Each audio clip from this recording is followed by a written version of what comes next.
Hello, everybody. Welcome to episode number 39 of Bedtime Stories with VJ. And today is a very, very special day. Why is it special? Any idea why it is special? Because today is the birthday of the great Chhatrapati Shivaji Maharaj. How awesome is that? Don't you think he's such a great person? Hi Shania, so happy to see you here. So today is Shivaji Raje's birthday. And when was he born? Does anybody know which year he was born? Any idea? Anybody? Anybody?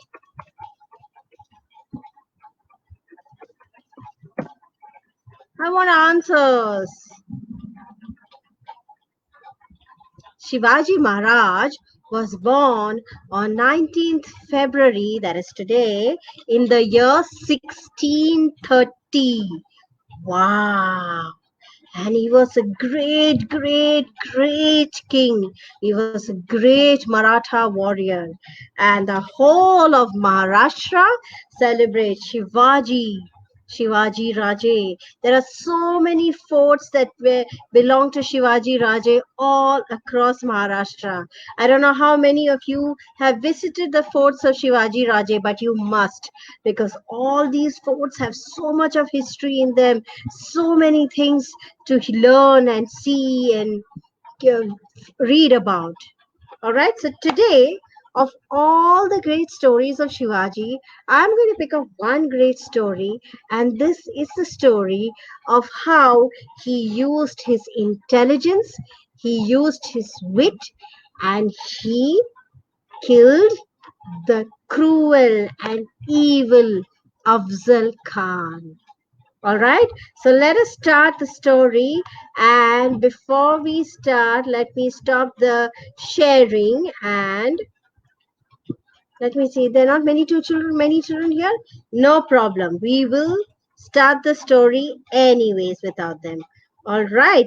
So today we are going to talk about the story of how Shivaji Raje killed the evil Afzal Khan. Now, this is a story that is not something that I have written. This is from the history of Maharashtra, history of Shivaji Raje. All right.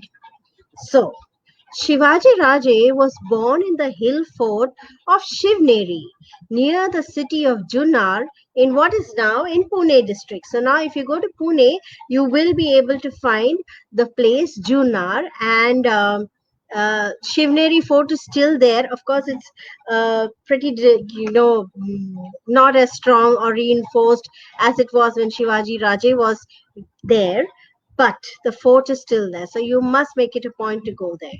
And Shivaji was named after a local deity, local goddess Shivaya. All right. So his mother, Shivaji's mother, Jijabai, wanted to name her son after the goddess Shivaya, and that's why he was called Shivaji. Shivaji's father was Shahaji Bhonsle, and he was a Maratha general who served the Deccan Sultanates, and his mother, like I told you, was Jijabai.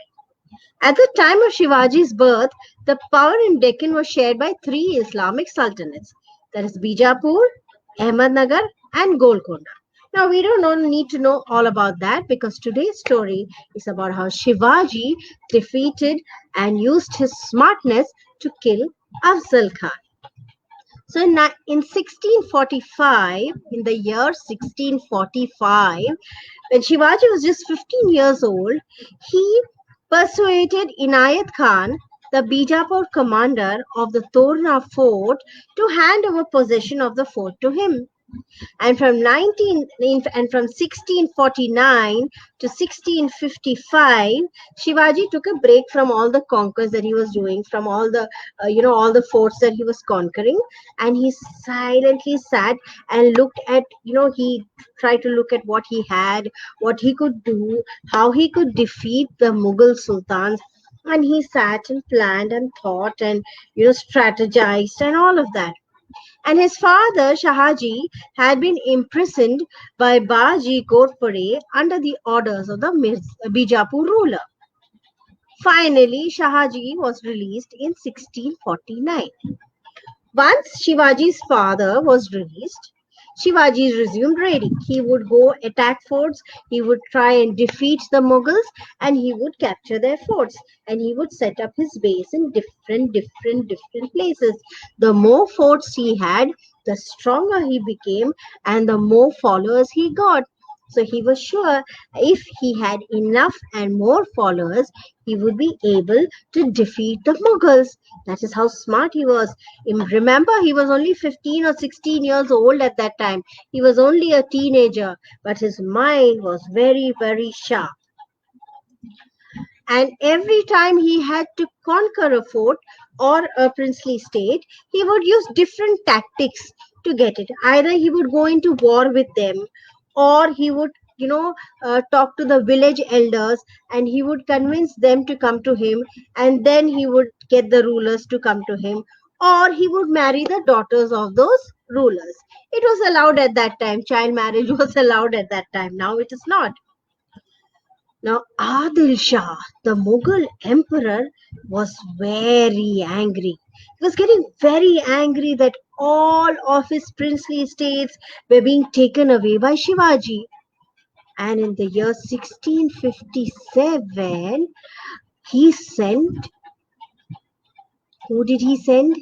He sent Afzal Khan. Now, Afzal Khan was a veteran general. He was a very old general. And Afzal Khan was sent to arrest Shivaji. Now you have to remember that at that time you had these kind of people who would go and attack the enemy or attack the hero. In our case, Shivaji is our hero.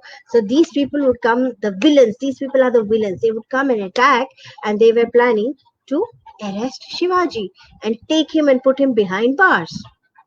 Before engaging him, the Bijapur forces destroyed the Tulja Bhavani temple. Now, for Shivaji, the temple was very sacred. It was very special and very holy to Shivaji's family. So also the Vithoba temple in Pandharpur, and that was a major pilgrimage site for many of the Hindus. So they destroyed it. Now Shivaji got very angry, feeding with anger.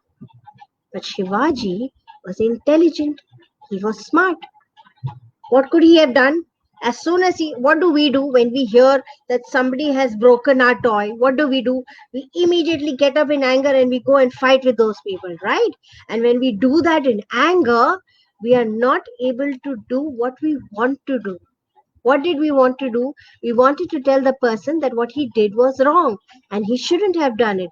Instead, what do? We go and make an even bigger hangama. We do mara mari, and then our mothers are called, and so much of hangama.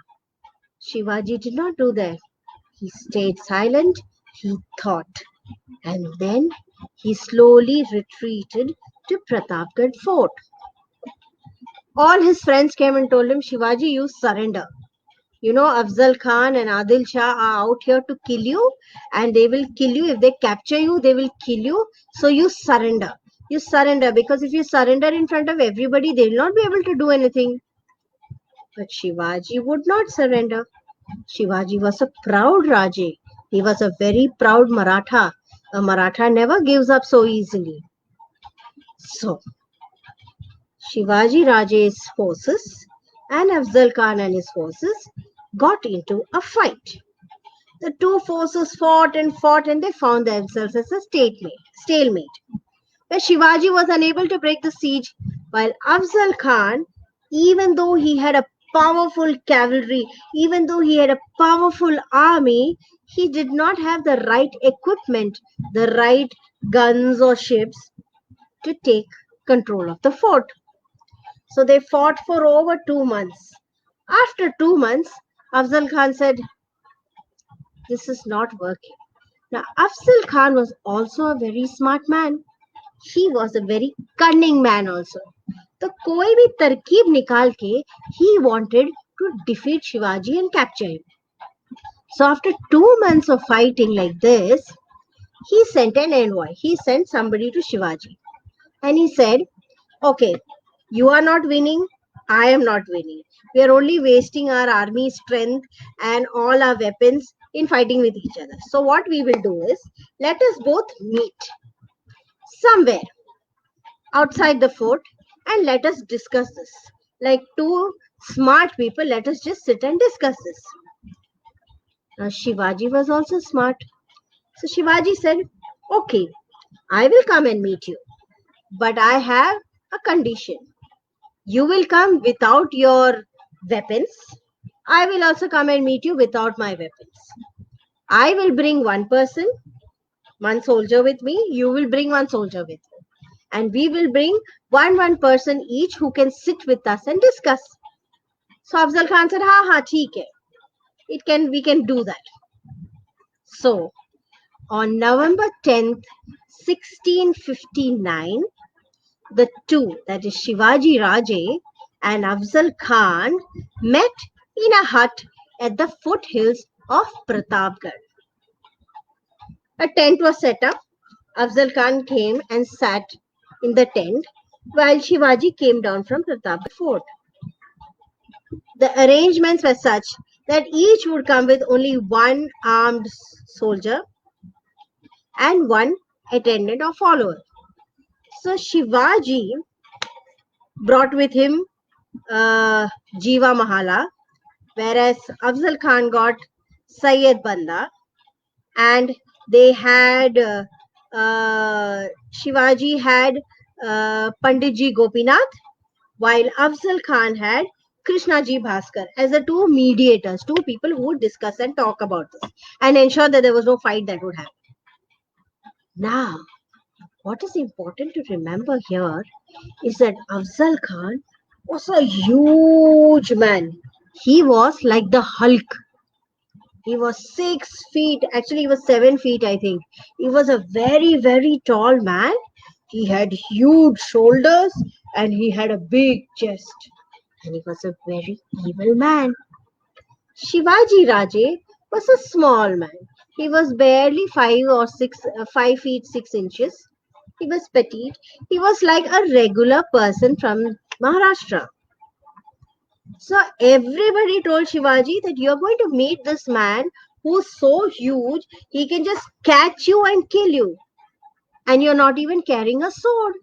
How will you stay safe? What if something happens to you? So Shivaji Raje said, don't worry, I have an idea. So what did Shivaji do? Shivaji wore an armor under his dress. So he wore a metal ke kapde under his regular kapde, and he also wore a rings on all his 5 fingers, which had tiger claws on them. No claws, उनके nails होते हैं tiger के nails. So he had tiger claws on his rings. So when he holds out, at that time, all the rajas and all the rich people used to wear so many jewelry. So you couldn't make out that that was tiger claws. You would think that it is regular jewelry.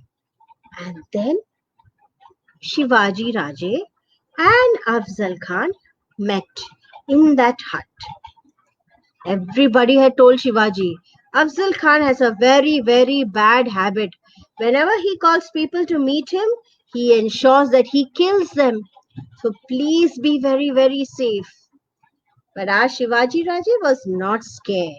He was a smart, brave Maratha.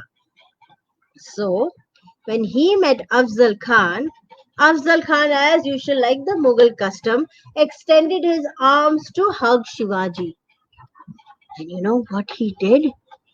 When he hugged Shivaji Raje, with one hand he hugged Shivaji Raje, and with the other hand he pulled out a dagger that was concealed in his clothes, and he tried to stab Shivaji Raje. But our Shivaji Raje was smart and intelligent and very quick. He saw what Afzal Khan was doing. So he quickly put out his arm and he caught hold of Afzal Khan's hand, and with the tiger claw, he dug his hands into Afzal Khan's stomach. The tiger claws were so sharp that they went right through Afzal Khan's clothes, right through his skin, and right into his stomach. And Shivaji pulled his hand. So Afzal Khan's stomach got torn. Afzal Khan screamed in pain and dropped the dagger that was in his hand. And then, as Afzal Khan clutched his stomach and tried to run away, Shivaji Raje chopped off his head from his neck. And then he fired a cannon from the tent that he was, and all his hidden Maratha troops jumped out from the places that they were hiding, and they attacked the Bijapur army, the army of Adil Shah, the army that had come with the cruel Afzal Khan. In the Battle of Pratapgarh, fought on November 10th, 1659, Shivaji Raje's forces defeated the Bijapur Sultan's forces. More than 3,000 soldiers of the Bijapur army were killed, and one Sardar of high rank, two sons of Afzal Khan, and two Maratha chiefs were taken prisoner. This is the story of Shivaji Raje and his encounter with Afzal Khan. And you know why I'm telling you this story today?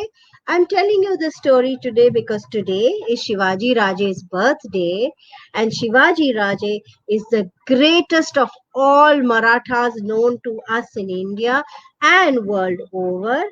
And why is this story important? Because you must remember that even though Shivaji Raje was much smaller and much younger than Afzal Khan, he never forgot his wits, he never forgot his intelligence, and he never let fear stop him. He used all the strategies that he had in mind. He used all that he had been taught at home, all the warfare, all the planning, and he used his courage to defeat the evil Afzal Khan.